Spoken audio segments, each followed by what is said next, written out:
Bismillahirrahmanirrahim. Assalamualaikum warahmatullahi wabarakatuh. Alhamdulillah, wassalatu wassalamu ala Rasulillah wa ala alihi wa ashabihi wa man tabi'ahum bi ihsanin ila yaumiddin. Bersyukur kepada Allah Subhanahu wa taala dengan mengucapkan alhamdulillahirabbil alamin. Segala puji mutlak hanya milik Allah, Rabb semesta alam. Tiada yang pantas, tiada yang berhak mendapatkan pujian kecuali Allah Subhanahu wa taala. Dan berselawat dan juga memperbanyak selawat kepada baginda Rasulullah SAW dengan mengucapkan Allahumma salli ala Muhammad wa ala alihi wa ashabihi wa man tabi'ahum bi ihsanin ila yaumiddin. Assalamualaikum ya Rasulullah. Mudah-mudahan dengan kita mengucapkan salawat dan salam kepada baginda Rasulullah SAW, semoga kita berhak mendapatkan syafaatnya di yaumul qiyamah. Dan mudah-mudahan Allah Subhanahu wa taala memasukkan kita, mempersatukan kita di dalam surganya bersama baginda Rasulullah SAW. Amin amin rabbal alamin. Alhamdulillah teman-teman sekalian, insyaallah dirahmati oleh Allah Subhanahu wa taala. Pada kesempatan kali ini di channel yang insyaallah berkah ini, saya akan memberikan sedikit informasi mengenai strategi manajemen fundraising Baitul Mal Ar-Rahmah Surabaya. Teman-teman sekalian, di Indonesia kurang lebih ada 800.000 masjid, yang mana Indonesia termasuk peringkat pertama yang memiliki masjid terbanyak di seluruh dunia. Teman-teman sekalian, terkadang kita sering mendengar bahwasannya masjid itu hanya digunakan untuk ibadah saja, untuk sholat. Setelah itu masjid tutup. Namun sebenarnya teman-teman, fungsi masjid itu banyak teman-teman. Karena masjid itu berdiri dari 4 pilar. Yang pertama Baitullah, yang kedua Baitul Quran, yang ketiga Baitul Mal, dan yang keempat Baitul Muamalah. Maka fungsi masjid adalah memberikan solusi untuk umatnya, yaitu masjid sebagai tempat ibadah, masjid sebagai tempat pusat pendidikan, dan yang ketiga masjid sebagai tempat penyalur zakat berupa infak, sedekah dan wakaf. Dan yang keempat teman-teman, masjid sebagai solusi bagi jemaahnya. Teman-teman yang insyaallah dirahmati oleh Allah Subhanahu wa taala.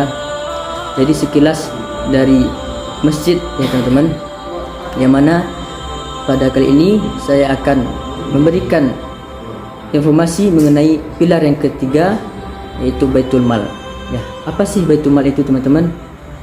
Ya, Baitul Mal adalah lembaga yang menjadi wadah dari orang-orang kaya atau penjembatan dari orang kaya dan orang-orang yang tidak mampu teman-teman.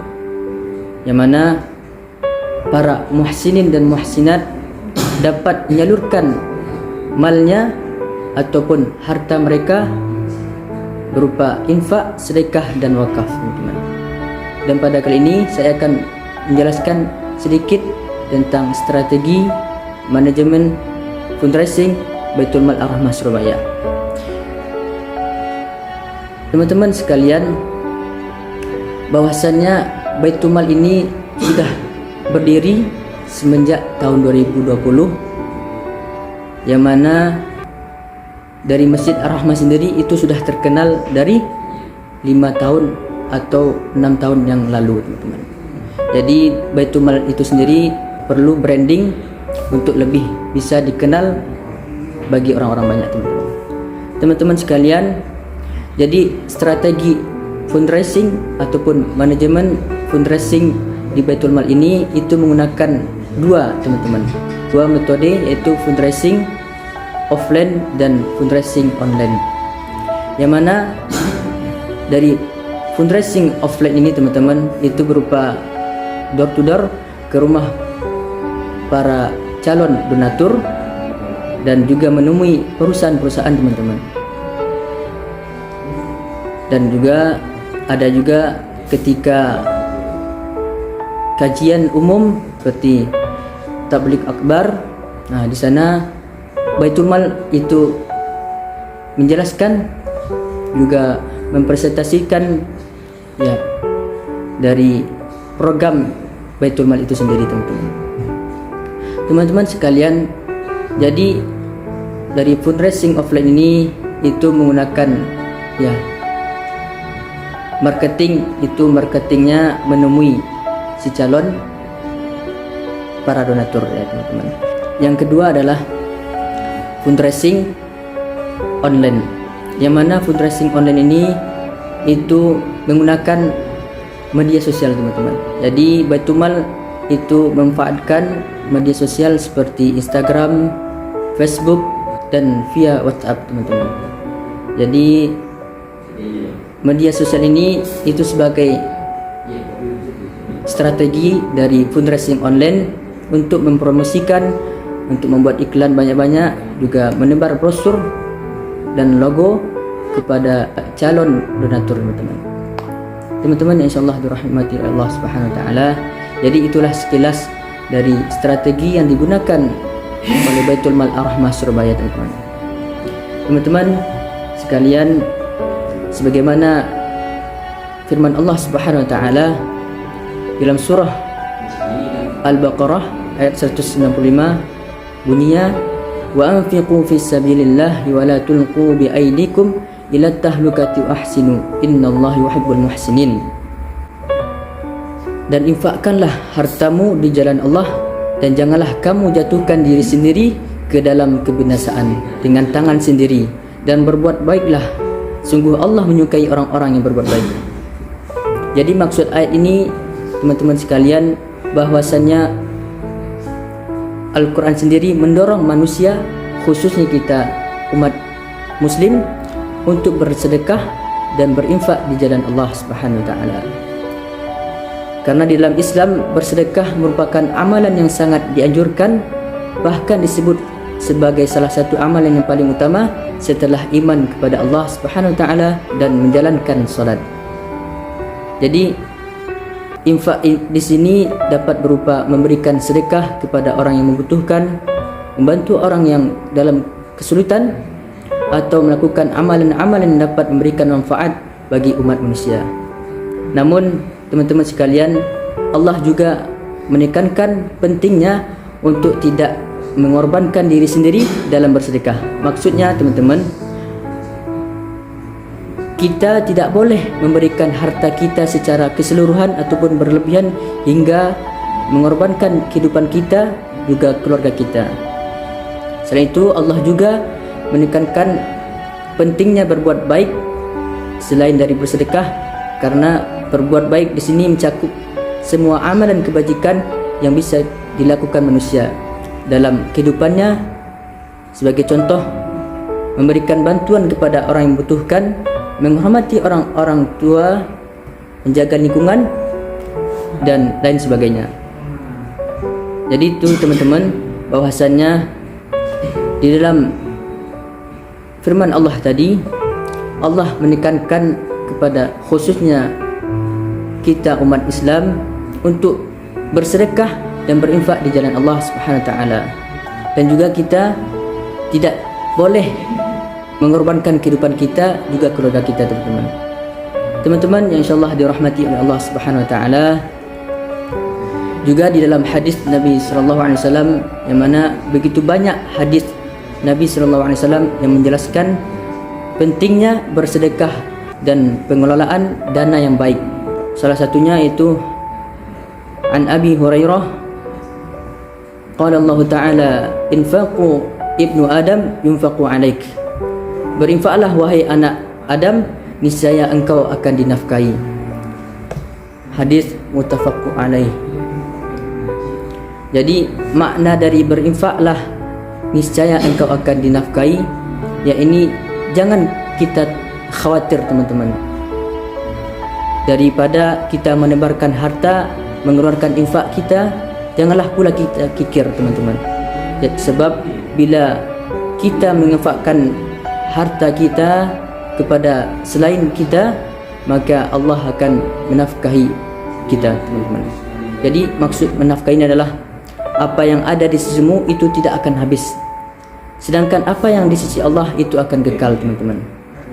Jadi hadis ini juga semakna dengan firman Allah Ta'ala, yaitu tidaklah kalian menginfakkan sesuatu pun Allah pasti akan menggantinya, teman-teman. Juga hadis ini mengandung motivasi untuk berinfak di semua jalan kebaikan serta memberikan kabar gembira berupa gantinya dari karunia Allah Subhanahu wa taala. Teman-teman, insyaallah dirahmati Allah Subhanahu wa taala. Juga dalam hadis lain Nabi mengatakan, tidaklah sedekah itu mengurangi harta, tidaklah Allah menambahkan pada hambanya yang pemaaf kecuali kemuliaan, dan tidaklah seorang merendahkan diri karena Allah kecuali Allah Ta'ala mengangkat derajatnya.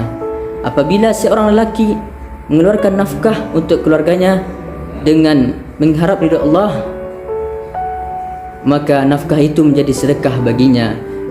Tidaklah para hamba memasuki waktu pagi hari melainkan ada 2 malaikat turun ke bumi, maka salah satu dari mereka berdoa, "Ya Allah, berikanlah ganti yang baik kepada orang yang bersedekah."